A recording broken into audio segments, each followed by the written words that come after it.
Welcome back, everyone, to Red Spotlight. I'm Alexis, and I'm joined by David Francisco, of course, for our Agents of S.H.I.E.L.D. reaction commentary series for the first of a brand new year in 2025. Last time, we took a week off last time because there was way too much going on, quite frankly.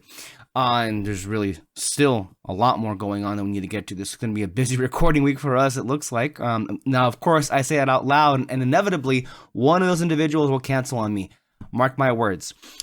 Anyway, not to interview any future personal slights against me into this podcast. Thank you all for once again choosing this program. Of course, here for the longtime S.H.I.E.L.D. fan that wants to come back on here and talk endlessly about this wonderful show that we love. Last time, of course, we reacted to the 11th episode of season 2. And as far as today is concerned, we're going to dive deep into season 2, episode 11, Who You Really Are. This was written by Drew Greenberg. Yay, Drew Greenberg. Directed by Roxanne Dawson.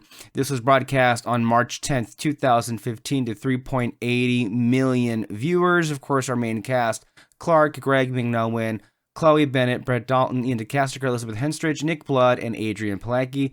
With special guest star Jamie Alexander back as Lady Sif, including other reoccurring characters like Henry Simmons as Alfonso McKenzie and Eddie McClintock as Vintak. That's actually the other guest appearance here. So yeah, this is the second Lady Sif episode of the series. Interesting, and I bet you, of course, they marketed that for all it was worth back when they were trying to get people to watch this show, obviously. So yeah. Before we get into this reaction, do we have any comments from, I believe it would be for episode 10? Yes. What comments do we have, David? We got 3. First one's from Gary Marshall. Says, the way writers hint at Sky's birth name through musical cues is really well done. Agreed. Yeah. Oh yeah, very well done. For sure. Next one's from Silva Surfa. Greetings, fellow agents. Hope you two are well as always. That's why my headcanon Trip and Sky were friends with benefits. Makes that seem even more tragic, and I have to always remind those that say Trip died for nothing. Trip destroyed what he thought was killing Sky. He was only down there after he saved everyone from the bombs. Trip died a hero. Absolutely. Yeah. I totally forgot about him disarming the bombs part. But it's still tragic though that he thought he didn't make it in time for Sky. So. And then, yeah, last one's from Serenity Forever.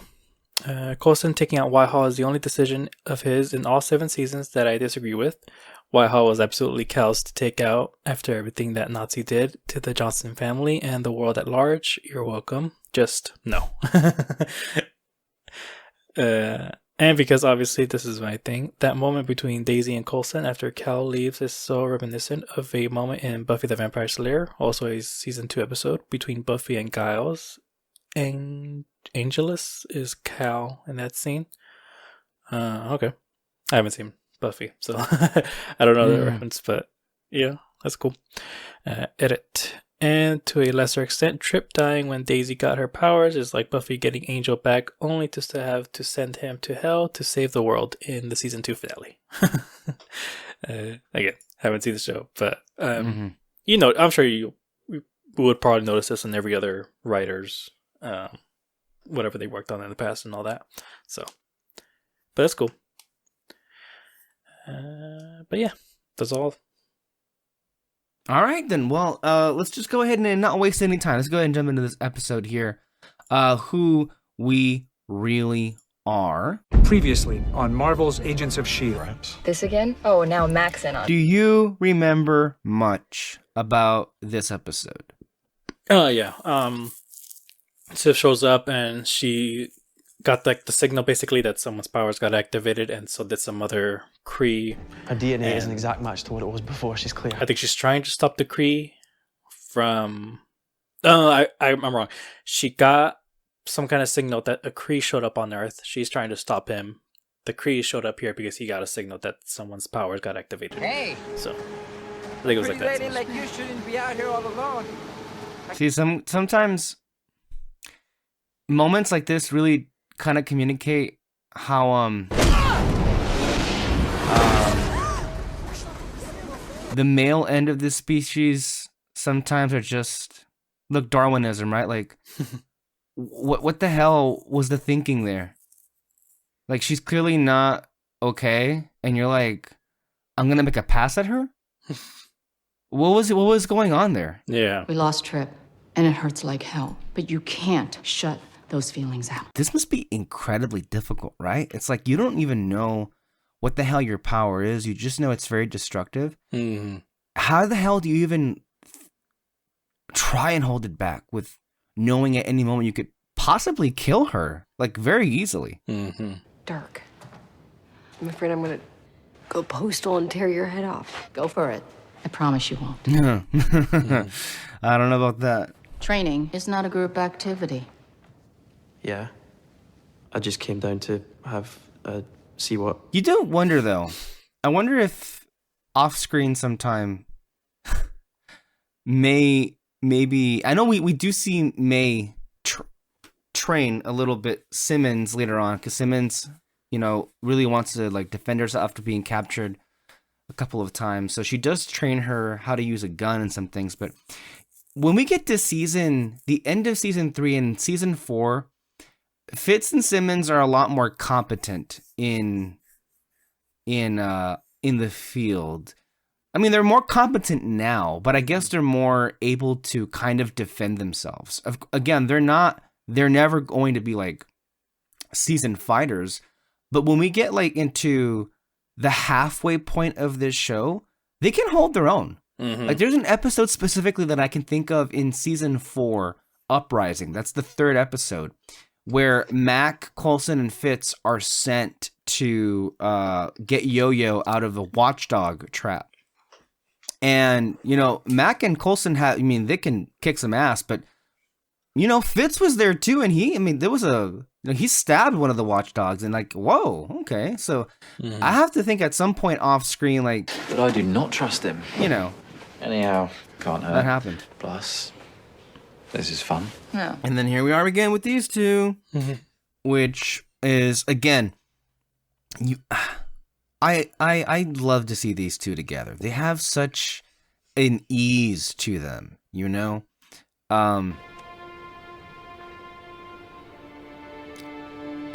I love their whole thing of the analogy that Bobby used a few episodes ago about them literally being on a roller coaster of a relationship. Because even throughout the course of just these last couple of episodes, I mean, remember when she was first brought onto the base, Hunter was like flipping out, and now they're literally in the sheets, and it's like, oh. But we saw immediately how quickly they fell back into their usual routine. Oh. But I'm not Kava. I'm glad I'm not the one who has to tell her that. We've worked together before. Yep. Where did those I know. If it was like No, here's an explanation.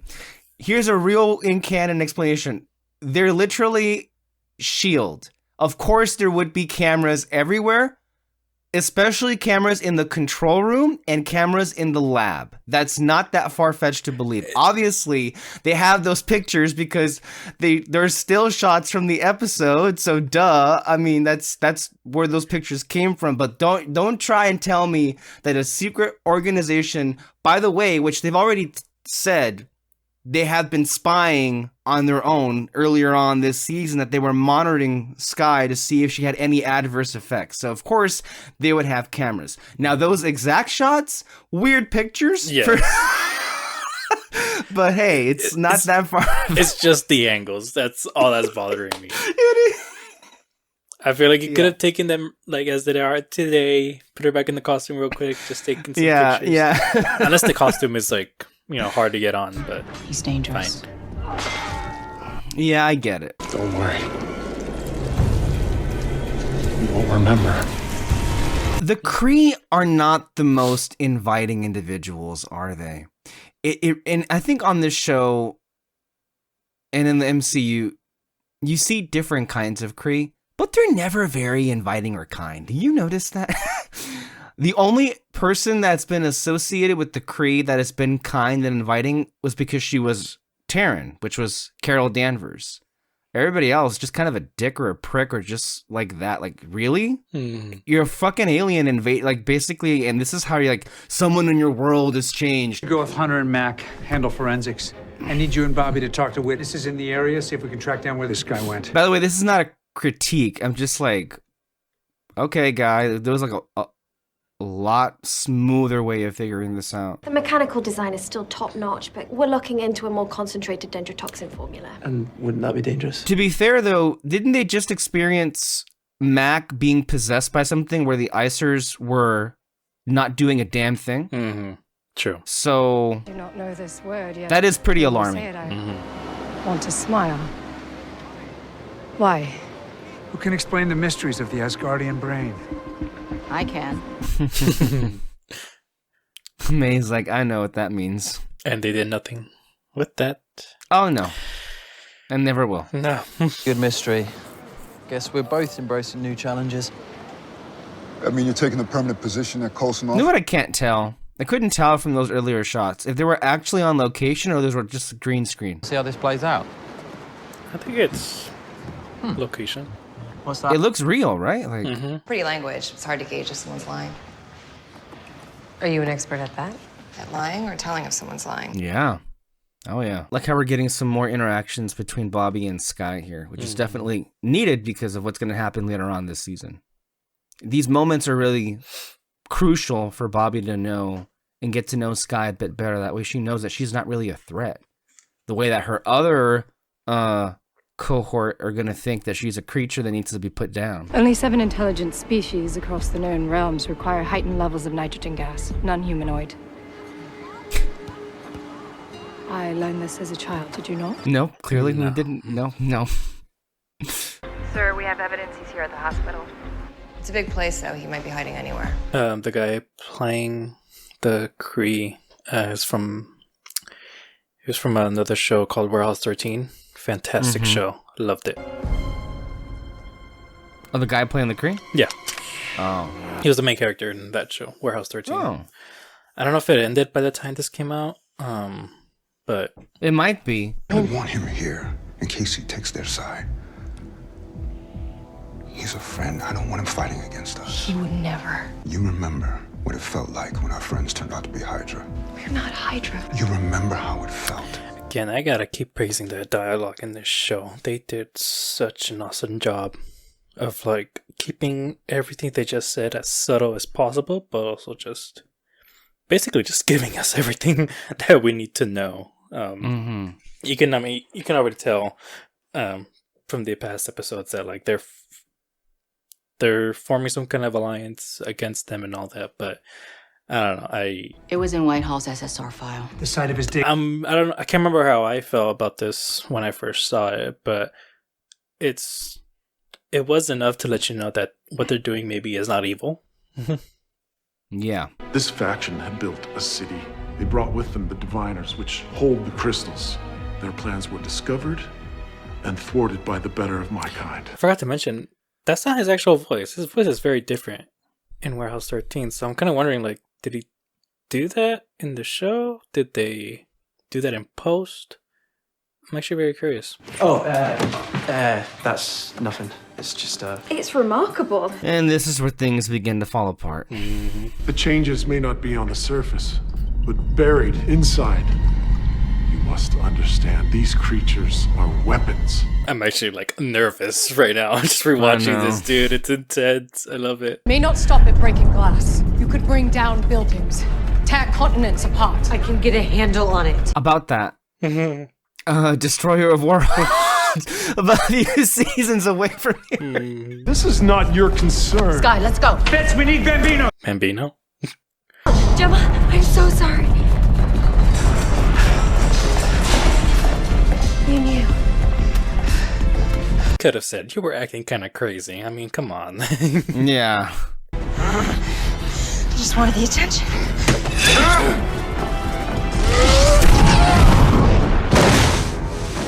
That did the trick. No, that was really smart.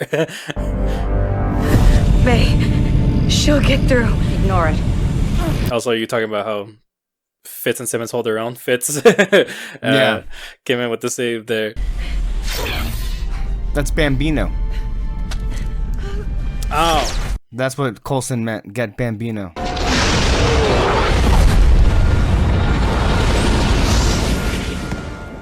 Not a lot of laughs, that one.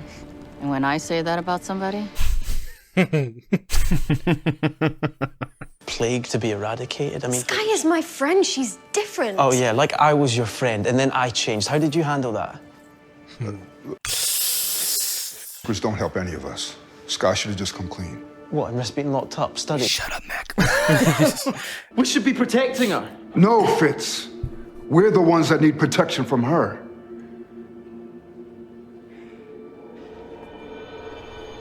Oh my god. Jesus.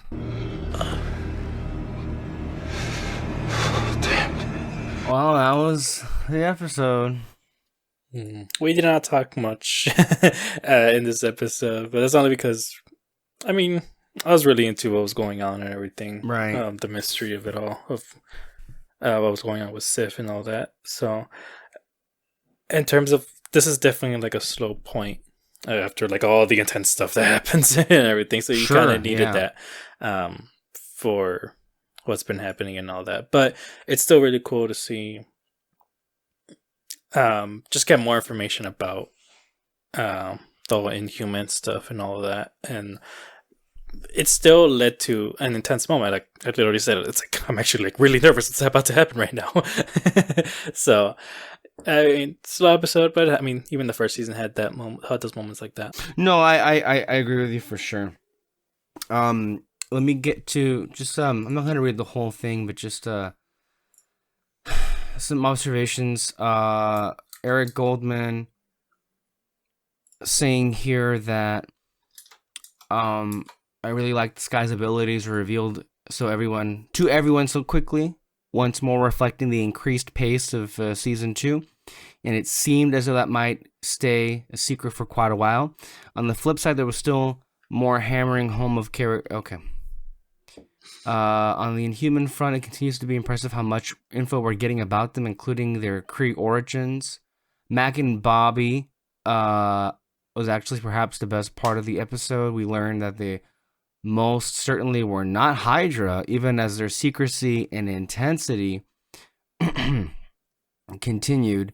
Saying that Mac's really starting to come into his own, which, with his apparently earnest reluctance to go into the field, juxtaposed with the startling sight of him choking Hunter out at the end when Hunter asked too many questions.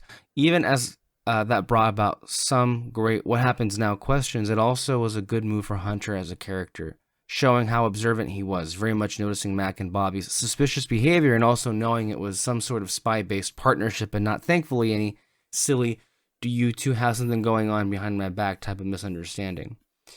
Oliver Sava of AV Club, who you really are, spotlights just how much heavy lifting the show is doing with introducing the Inhumans to the MCU, giving audience members a firm breakdown of how exactly these mutated beings came into existence. Yada, yada, yada. This show has a lot of balls in the air at this point of the season, and writer Drew Greenberg makes a wise choice in choosing to focus on just a couple of ongoing threads. Hydra is just a passing mention, and there's no follow-up on last week's Reina developments. By pulling away from those plots, Greenberg has more time to spend on Sky's fearsome transformation and Bobby and Mac's ongoing deception. Chloe Bennett's performance as Quake isn't quite as forced as last week, probably because she's not in panic mode the entire time. She definitely gets there, but seeing her readjust to a life of semi-normalcy makes it all the more impactful when her powers do kick in.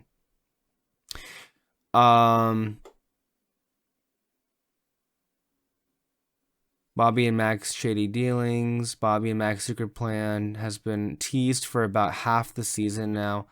And the final... Well, has it? I'm not sure half the season is correct. Maybe a handful of episodes. And the final moments of this week's episode suggest that we'll be getting firm answers soon as Lance finally confronts Mac. I end this review with a proposal. Make Sif a reoccurring character on the show. It didn't happen. It never happened. Mm-mm. Let's move on. We can go ahead and go to one's reaction and then end it off. I do apologize. We're gonna have to cut off the episode a little bit early after this reaction. There's some behind the scenes stuff happening that are pulling me away, so I need to get to one's. I can't, dude. Oh my lord, I'm gonna fucking explode. This is irritating. I don't know what they're doing. They're obviously, whatever they got going on, at least Mac does, expects the potential fight to exist between him and the rest of the gang. He was like, hey, maybe down the road we can open the door for friendship and all this kind of stuff. I don't know if he was talking only about Hunter or if he meant everybody. Because right now, I don't know. Well, they're trying to steal Fury's toolkit, right? And give that away to a buyer, to someone else, use it themselves. I'm not exactly sure. They have backup somewhere. So there's somebody they're reporting to or working with that we haven't seen. It's so freaking frustrating, man. And like I was talking about, like with the whole revelation about Sky, it's, again, talk about this show, introducing things and not really dragging out when they will address a thing. I absolutely fucking love that about this show, man. But this one, just because of how they're acting and how I've gotten to trust them, I feel betrayed. I feel betrayed once we found out they were doing some scuzzy little stuff behind the scenes, man. And I just need to know. Just stretching that one out a little bit. Not much. Like, realistically, we've only known about it for a few episodes. It's not really been that long, but hopefully, I mean, it has to be addressed now. He just did this. What your options are: kidnap him, lock him up, kill him. Because at this point, especially after this, if you just let him go back out, there's no guarantee he's going to just keep your secret. Unless whatever you're here for, whatever you're doing, is extremely convincing and is enough to get him to betray everybody else as well, which doesn't feel or seem very likely right now, which honestly is a huge character growth bit for Hunter compared to where he was before. Hunter at the beginning of the season would probably be gung-ho for whatever they got cooking up, but he's genuinely drank the SHIELD Kool-Aid, whereas Bobby, who used to be like that, is very much so disillusioned and wrestling with that. He's now the one pulling her into being more loyal with SHIELD, which is insane to me. And Mac, for all his understanding and empathy and all this kind of stuff, to do what he's been doing, it just breaks my heart, especially with how important he's been with Fitz's recovery and his involvement with the team. I mean, Fitz is doing a lot of stuff on his own now, which is a huge leap from where he was. He's still not got a handle on everything, but he's working on stuff without assistance, even getting his own words together. We've also not seen any of his other mental apparitions as well. He's on the up and up. I completely understand where she's coming from, and I would want to believe that when it came to Sky, she would treat her differently, but given the circumstances, I really don't think you can like hold it against them for withholding that information with how she was behaving and the way she was carrying on. And on top of that, the way she was like hovering over Sky, like she was waiting for that moment. I mean, obviously it's Sky, you know, she cares, but also that's not the vibe she was giving off. Not at all. Like even the filmmaking and the way those scenes were carried were meant to accentuate that. I will say, I think Fitz kind of low blowed a little bit when he was like, hey, it's exactly what you did to me. Like that was a personal jab right there just to back his stance a little bit. Then everybody else started dogpiling on him for keeping those secrets, and that's coming from all the hypocrites, except for Hunter. Hunter genuinely was like, what the fuck, man? I like that the second things started to happen in their presence, May instantly could pinpoint that. Her level of insight and understanding is fantastic, especially in the way that she's relating with Sky and the way that her training, I hope, will pay off for her getting a handle on her powers, because really at the end of the day it comes down to her being unstable, and that instability bleeds out. They're thought of as weapons or whatever, and it's one thing if like once they're activated they just can't control anything that happens, but there's clear triggers here, and that can be understood and manipulated. So obviously there's this fear coming on from multiple people within the team and without, with the Kree, with Sif even when she found out, she was like, hey, hand her over. We got to get her to Asgard. We can't leave her on Earth, treating her like an it and no longer like a person. Again, I try to understand where she comes from, all this kind of stuff. They're also not very much ones to talk with their own hoarding of weaponry and their own history within the universe, but I'll let that slide. There's this idea that they are just dehumanizing Skye and just boiling her down to an abomination, a weapon of mass destruction, and not counting her as a being at all that is autonomous, that has thought, that has free will, and that doesn't want this. And like they said, she might not want it, but it's the truth of the matter. You know what? Have you met this team? We've beat the odds 100 times. We definitely won't stop here. I just feel like it's so short-sighted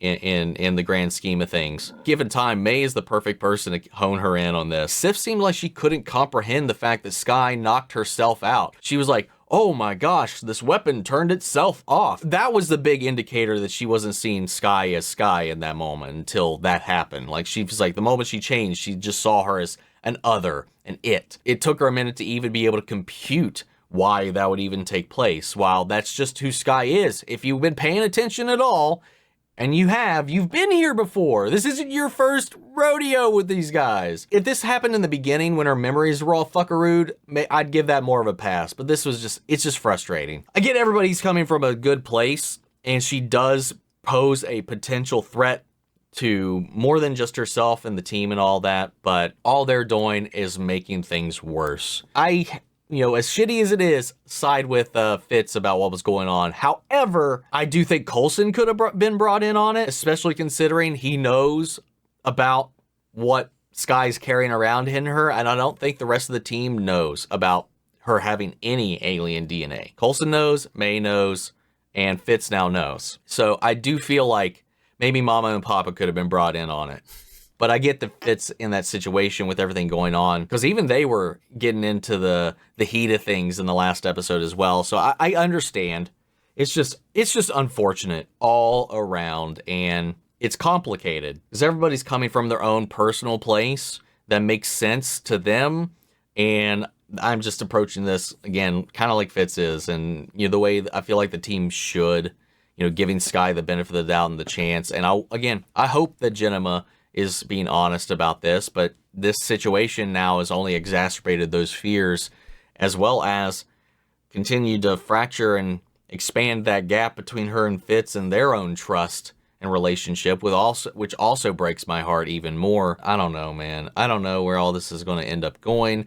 There are multiple diviners. We only know of the one now that has been activated. Where are the rest? Who knows? We don't know if Hydra has them. We don't know if the village where Notcrawler took them, it has the backup. Maybe they retrieved them at one point or another. I don't know. But we'll figure that out, I guess. Overall, man, it was a really damn good episode. For a second, I thought we were going to have one of our first Adventure of the Week episodes in a long time. But no, they just roped that right into it. They do get you at first. It's like, oh, we're taking a break from this. No, we're not. We're not. I mean, it still kind of is an Adventure of a Week. But no, yeah. Had a flavor of it in there. We can stop it here. Well, any last thoughts before we close today? No, I'm pretty much said everything. Yeah, I mean, we mentioned it was still kind of like a Adventure of the Week and all that, but they added just a little bit more information for us. And I think part of the reason why they even did it in this one is because they didn't have, Skye's dad in it. We didn't know what happened to what's her name? The one that transformed to Reyna, my god. We just didn't have any of those other characters and all that. So it kind of felt like, okay, I think the writers knew, like, okay, we gotta add something here to kind of like get people on board. And so maybe that's why they added Sif, because they could have done it without her, really. But maybe they thought, let's get her back, and then this gonna be fun, and there's reason for it too. Well, we're gonna go ahead and end things off there. Thank you, David. Thank you for all of you who are listening and watching. We will see you next time. Bye-bye. Bye.